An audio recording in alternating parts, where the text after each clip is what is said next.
For over a century, the name Ethniki has been synonymous with the institution of insurance in Greece.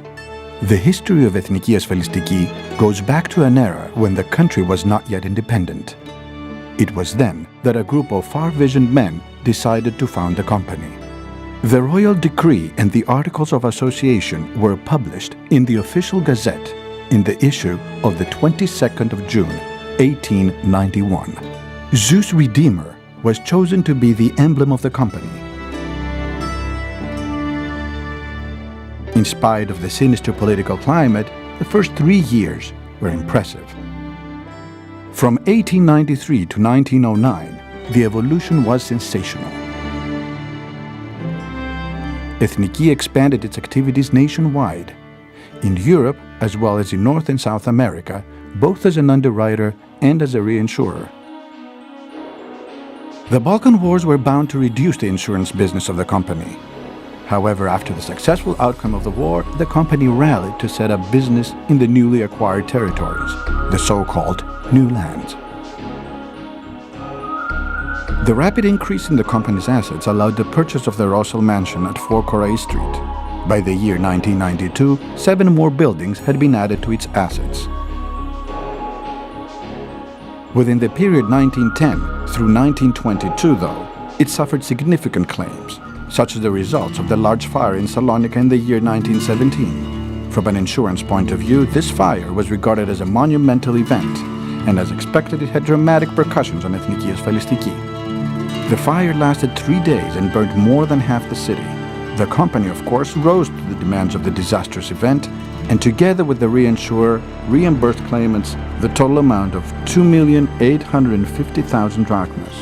By the year 1922, Ethniki Asfalistiki had expanded in Easter Thrace and Smyrna following the establishment of branches of National Bank of Greece in those areas. But the vision of expansion in those markets did not last long. It faded away after the collapse of the Asia Minor Front in August 1922, when Ethniki Asfalistiki was forced to stop its business there. One of the most important moves in the 1930s was the construction of Korai head office building.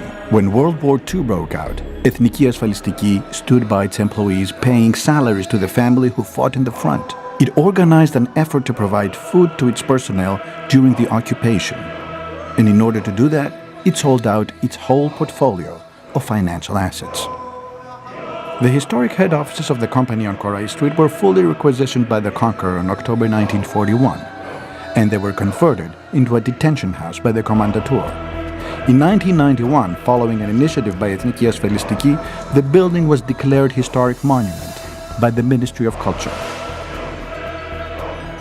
After the end of World War II in October 1944, in an environment of social and monetary instability, Ethniki Asfalistiki tried to get back onto its feet, as did the whole nation. In 1963, the company's head offices were transferred to 8 Karagiorgi Servia Street. From 1970 to 1993, Ethniki Asfalistiki, in full compliance with the current evolutions, based its strategic plans on 4 basic pillars. Modernize the traditional agency network. Grow the number of branches and agencies. Foster the creation of insurance mentality in Greece. Pursue quality in provided services. With the creation of the agency system Salesforce in 1980, life business recorded explosive growth. One of the most important events in the history of the company was the merger of 3 insurance companies which were owned by the National Bank Group, Astir, Panellinios, and Etela, which resulted in the creation of the biggest company in this market. So the company entered the 21st century with strong potential, holding the top position. At the same time, Ethniki Asfalistiki invested in the education and training of the personnel so that they would rise to the demands of the new era. Year 2005 was a landmark for Ethniki Asfalistiki. The head office was transferred to the new premises at 103-105 Sigru Avenue, which was designed by the famous architect Mario Botta. The new premises cover a surface of 70,000 square meters, and the relocation was completed on September 25th of the same year. This high-standard office building houses the head offices as well as the central services of Ethniki Asfalistiki.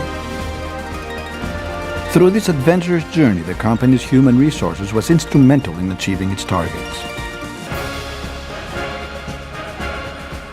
The personnel, the executives, and the sales force have always been those who enable the company to achieve its goals and follow its vision.